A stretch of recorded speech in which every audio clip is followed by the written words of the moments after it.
Estamos en la fase final de Sala de Prensa Blue, acompañándolos hoy domingo. Estamos en mitad de julio, en un mes más que prácticamente se está yendo. Otra de las noticias de la semana, no en Colombia, sino en el mundo, tiene que ver con otra pelea de marca mayor. Y esa tiene que ver también con esa polarización en la que está el planeta entero. Siempre en la mitad, Estados Unidos.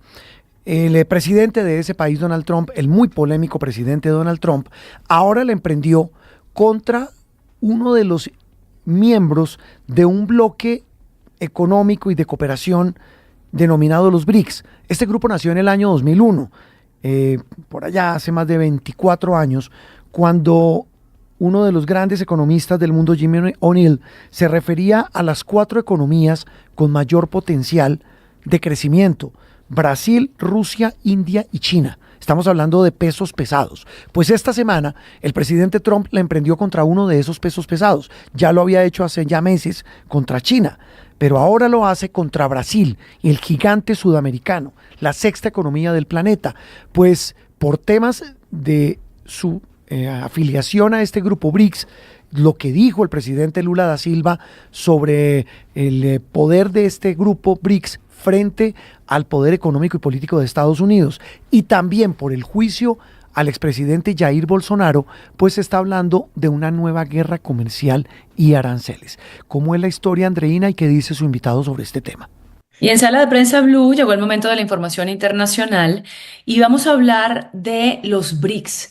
Esta coalición de países de 11 economías emergentes que terminó a principios de semana su cumbre y de la cual escuchamos hablar bastante también esta semana por cuenta de las tensiones que se han generado con los Estados Unidos y que vamos a intentar entender mejor. Para eso hacemos contacto a esta hora con el profesor Rafael Piñeros. Él es investigador de la Universidad Externado de Colombia en el área de Relaciones Internacionales. Profesor Piñeros, gracias por estar con nosotros. Para mí es un placer estar con ustedes. Muchas gracias por la invitación. Bueno, empecemos por el inicio, lo primordial. ¿Quiénes son los BRICS? ¿Por qué nace este bloque de países? ¿Y qué peso tienen en conjunto las naciones que lo componen en la economía mundial? Bien, los BRICS como tal nacen de un banco de inversión que se llama Goldman Sachs en el año 2009. Es decir, no hay una primera intención por buscarse entre China, Rusia, Brasil y la India, sino que es más bien un informe que dice, oiga, para los inversionistas interesados en economías emergentes, hay un grupo de países que destacan, y esos son Brasil, Rusia, India y la República Popular China, por allá en la primera década del siglo XXI. Pero a partir de ese informe se empieza a generar una noción de, oiga, si nosotros juntamos estos 4 países, nos vamos a dar cuenta de que son significativamente fuertes. A ese grupo posteriormente se une Sudáfrica para completar un BRICS de 5, y el año anterior se consolida el ingreso de nuevas economías que, como tú lo señalas, son emergentes y que por su tamaño demográfico, económico creciente y por su importancia a nivel regional también destacan como significativas, que serían Indonesia, Irán, Egipto y Etiopía. Hay otros que eventualmente quieren ingresar. No es muy clara la forma en que lo harían y tampoco los intereses específicos si realmente lo quieren hacer o no. Estoy hablando del caso de Arabia Saudí. Y con ello, nosotros tenemos un bloque mucho más amplio, mucho más fuerte, consolidado alrededor de los 4 o 5 miembros iniciales, más Egipto, más Etiopía, más Irán, más Indonesia, se me había quedado Emiratos Árabes Unidos. Y cuando usted mira la proyección de ese bloque, pues encuentra una muy fuerte incidencia, por supuesto, de economías emergentes, de países del sur global, que tienen unas aspiraciones de mayor protagonismo y de mayor incidencia en los asuntos internacionales. Esa sería la forma en que yo lo veo. Sin embargo, a partir de esa creación en el año 2019, es decir, poco más de 16, 17 años, eh, ha habido avances en distintos temas. Los BRICS han seleccionado al menos una veintena de sectores en los cuales quisieran desarrollar una colaboración más profunda. cambio climático, medio ambiente, manufacturas, investigación y desarrollo, ciencia, tecnología e innovación, pero los avances puntuales han sido en ocasiones más bien escasos. Hay un banco, que es el Banco de Desarrollo, que es una fuente de financiación significativamente importante, pero al mismo tiempo presenta problemas o desafíos por superar. Yo creo que uno de los desafíos importante, que no se vea como una organización que le sirve únicamente o principalmente a la República Popular China. Otro desafío estratégico importante, que no sea visto como un bloque que rechaza, y creo que en esta cumbre de Río, y si quiere ahorita lo podemos dialogar, se queda más evidente que no es un rechazo completo a Occidente, o que no es un rechazo completo al libre mercado o a la economía de mercado o a la democracia. Hay importantes democracias como la India o, por supuesto, Brasil. Entonces, tiene una serie de desafíos estratégicos, institucionales importantes, pero sin duda alguna refleja una intencionalidad de los países del sur por organizarse y por darle cohesión a una mayor participación económica, política y social. Como lo comentábamos al inicio, Donald Trump esta semana amenazó con imponer un 10% de arancel adicional a los aranceles que ya ha ido informando a los diferentes países, a aquellas naciones que se alineen con este bloque de países. ¿Por qué? ¿Qué amenaza ve los Estados Unidos en este bloque? Estratégicamente, Estados Unidos y el presidente Donald Trump ha sido bastante claro, no solo cuando habla en contra de los BRICS, sino cuando habla de las principales amenazas de los Estados Unidos hoy y dice, lastimosamente en los últimos años los Estados Unidos ha permitido que sus rivales y sus enemigos trabajen de manera más cercana, refiriéndose, por supuesto, a la cercanía que hay entre países como la República Popular China y la Federación Rusa y Corea del Norte, la Federación Rusa e Irán, Irán y China. Y entonces, cuando usted observa ese planteamiento estratégico, puede que Donald Trump tenga razón. Y por lo tanto, si nosotros hacemos ese símil a una organización de países del sur, vamos a encontrar que, en efecto, puede haber rivales más que enemigos directos. Y ese es un elemento que hay que diferenciar, porque en este momento ninguno de los países miembros de los BRICS tiene una guerra abierta o declarada. Tiene diferencias importantes con Estados Unidos, especialmente en materia económica y comercial. ¿Y por qué hay diferencias? Hay diferencias porque los Estados Unidos ha venido tomando una serie de medidas unilaterales que ponen en riesgo la estabilidad de los mercados internacionales y que ponen en riesgo un volumen de importaciones y exportaciones y un volumen de recursos económicos muy fuerte. O sea, acá no estamos hablando de cifras menores, estamos hablando de miles de millones de dólares, de miles de empresas, tanto en Estados Unidos como en otros lugares del mundo, que por el efecto unilateral de las medidas comerciales o arancelarias que se tomen, pues se van a ver afectados. Entonces, acá eso es un elemento importante de diferenciación. ¿Listo? Y por lo tanto, yo creo que lo que hace Donald Trump es jugar una carta peligrosa, como muchas de las que ha jugado, y es, ok, si hay unas medidas de este tipo, yo impondría una serie de sanciones adicionales. La retórica de estos 6 o 7 meses que llevan en ejercicio su segundo mandato ha demostrado que esas medidas se pueden diferir, se pueden alargar, se pueden pausar y por lo tanto no es muy claro el efecto preciso. Pero eventualmente eso lleve a jugar una carta que para algunos analistas ha sido una carta segura. Si usted mira la comparación de Kazán en el año 2024 y mira la declaración de Río, se va a dar cuenta de que pareciese que son dos declaraciones completamente distintas del mismo bloque, que serían los BRICS. El año pasado se hablaba de un bloque antihegemónico, antioccidental, antiimperialista, y acá estamos hablando de una declaración significativamente más matizada. Estamos hablando de apoyo, colaboración, solidaridad entre el sur, entre países del ¿Y sur-sur. a qué se puede deber ese cambio? Ese es un punto. ¿Es por culpa de Trump o es porque las mismas diferencias entre los países, una cosa es una cumbre en Rusia en la Federación Rusa, sancionada internacionalmente, y otra cosa es una cumbre en Brasil, que es una democracia consolidada, un país líder en su región, que con el liderazgo de Narendra Modi, que es la economía por el número de habitantes más grande que hay, pues refleja una situación muy distinta. Entonces, dése cuenta que al interior del bloque hay diferencias importantes de cómo nos situamos y de cómo nos entendemos en relación frente a terceros, y al mismo tiempo puede que la presión, aunque tengo mis dudas sobre ello, puede que la presión de Donald Trump haya ejercido algún tipo de elemento para matizar un poco la declaración final, que es muy larga y que reitera un elemento central que no se vio en la del año pasado. Los BRICS no están en contra de nadie. Los BRICS no tienen un enemigo visible. Los BRICS quieren mayor protagonismo y eso es distinto. Ahora ya ha dado algunas pinceladas de los desafíos internos que tiene este grupo, pero si podemos ahondar más en ellos, hay una hegemonía china dentro de los BRICS y si hay algunas tensiones entre los intereses de algunos de los miembros de este bloque. Claro, por supuesto. Un proceso multilateral nunca está exento de tensiones. Entonces, siempre las puede haber. Listo, eso hay que tenerlo claro. Pero cuando usted mira y coge el crecimiento económico de China, perdón, de los miembros fundadores, es decir, Brasil, India, China y Rusia, y se para en el año 2005 y se para en el año 2025 y mira las tasas de crecimiento económico y hacemos la pregunta de ¿a quién le conviene más los BRICS? Por supuesto, China tiene una ventaja mucho más amplia que los demás.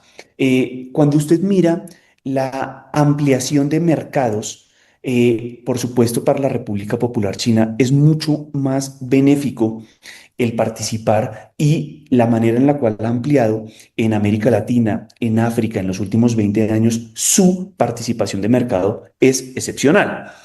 Entonces, desde el punto de vista económico, por supuesto que beneficia a China y beneficia menos a otros países como India, como Brasil, cuya participación en el comercio internacional no ha despegado tanto como ese país. Si nosotros cambiamos la variable explicativa y nos situamos en temas de seguridad y defensa, por ejemplo, que tradicionalmente algunos analistas y algunas personas dicen, ah, no, es que este es el contrapeso de la OTAN, ah, no, es que los BRICS son una forma de rechazar el imperialismo estadounidense. Usted se va a dar cuenta que tiene jugadores muy fuertes. La República Popular China, la Federación Rusa, tienen unas fuerzas militares excesivamente grandes e importantes, son en términos de gastos en seguridad y defensa son el número 2 y el número 3, eso también hay que mencionarlo, que no igualan lo que gasta Estados Unidos, pero es significativamente importante. Pero también para países como la India y países como Brasil, tal vez es importante que tengan capacidades militares, pero no es la esencia de lo que buscan. Entonces, si económicamente beneficia más a uno que a otros. Si desde el punto de vista de seguridad, por supuesto, hace que dos sean muy fuertes, pero otros tal vez no tengan un mismo interés, usted va a encontrar otra diferencia importante. Y si le sumamos un proceso de ampliación que no era evidente no refleja eh, lo atractivo que puede ser, Un momento, profe, que se me está... pero para otros es Un momento, porque esto, perdón, la conexión está fallando y empecé a ok, escucharlo muy mal. No sé si podemos retomar en algún momento, usted dijo, pero si vemos y por ahí me quedé, no, no sé, la última idea, si la podemos retomar y yo edito este pedazo. ok, ok. O sea, ya me había hablado del tema Ya, listo, de ya, ya. defensa y lo que venía después. Ujú. Entonces, lo que iba a señalar es que al haber hecho un proceso de ampliación, en esta cumbre, por ejemplo, la República Islámica de Irán llegó con una propuesta muy beligerante que criticara de manera directa el ataque que había sido perpetrado por Israel y por los Estados Unidos, lo cual no sucedió. Hay una condena, por supuesto, a las acciones militares unilaterales, pero el mismo consenso entre los líderes políticos reflejó una cosa completamente distinta y es, este no necesariamente es una declaración de solidaridad a favor de Irán, sino una defensa de la seguridad y la estabilidad internacional. Entonces, hay diferencias importantes desde el punto de vista estratégico hacia dónde llevar los BRICS y los avances, matizados o no, que pueda alcanzar. Otro elemento importante, en términos económicos y comerciales, no necesariamente todas las economías son complementarias, sino que pueden ser competitivas. ¿A qué quiero ir con esto?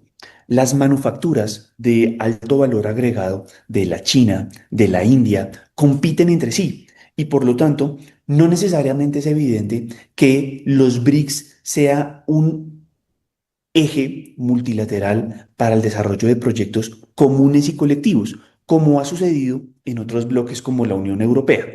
Tampoco es evidente que haya una disminución significativa entre todos los países de las barreras al comercio entre ellos mismos, sino que, por supuesto, también hay elementos que los hacen en ocasiones dudar acerca de profundizar las relaciones económicas y comerciales que tienen entre ellos mismos. Entonces creo que desde esa perspectiva, si bien refleja un esfuerzo significativo de países del sur, persisten importantes diferencias estratégicas, políticas e ideológicas acerca de dónde seguir llevando este bloque que se conoce como los BRICS. Profesor, ¿y qué oportunidades o retos enfrentan países como Colombia ante un bloque como los BRICS? También a la luz de estas amenazas de Donald Trump del 10% adicional de aranceles, teniendo en cuenta que aunque Colombia no hace parte del bloque, sí hace parte de su Banco de Desarrollo.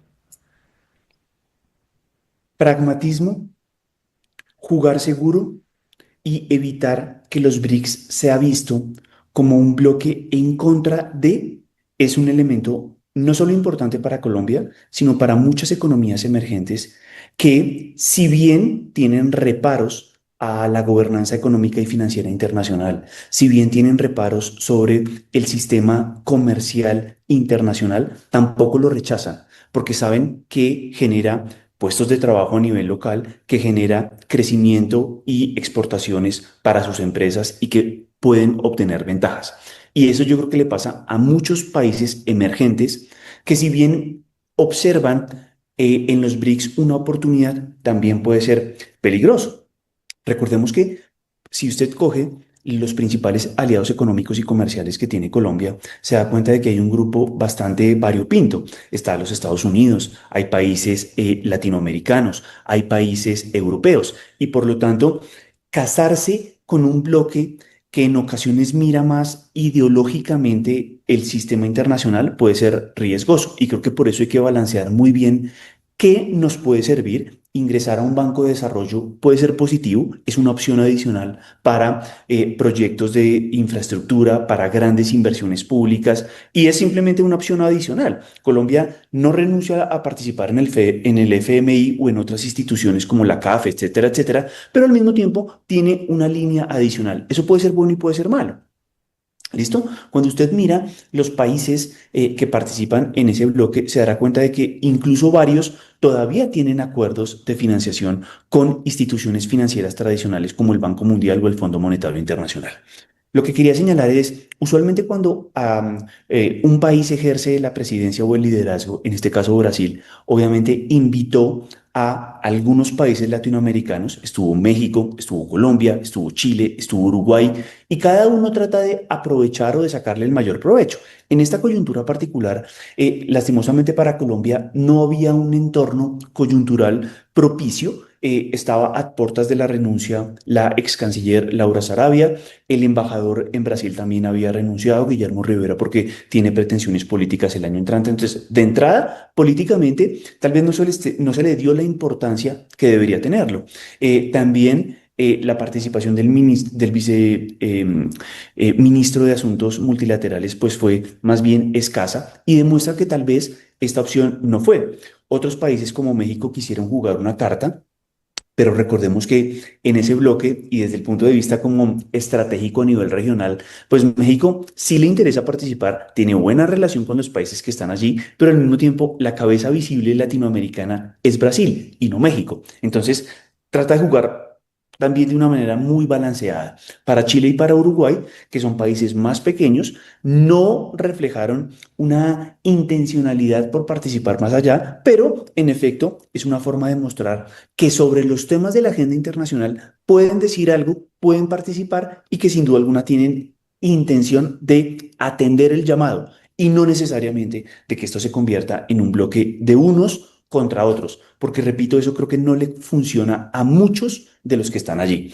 pero ha sido la intención de algunos países, especialmente de la Federación Rusa, en muchas ocasiones de llevar los BRICS a ese nivel, a que se ha visto como un bloque en contra de. Profesor Rafael Piñeros, gracias de la Universidad Externado de Colombia, gracias por su tiempo con nosotros. Ha sido un placer para mí estar con ustedes y un gusto conversar.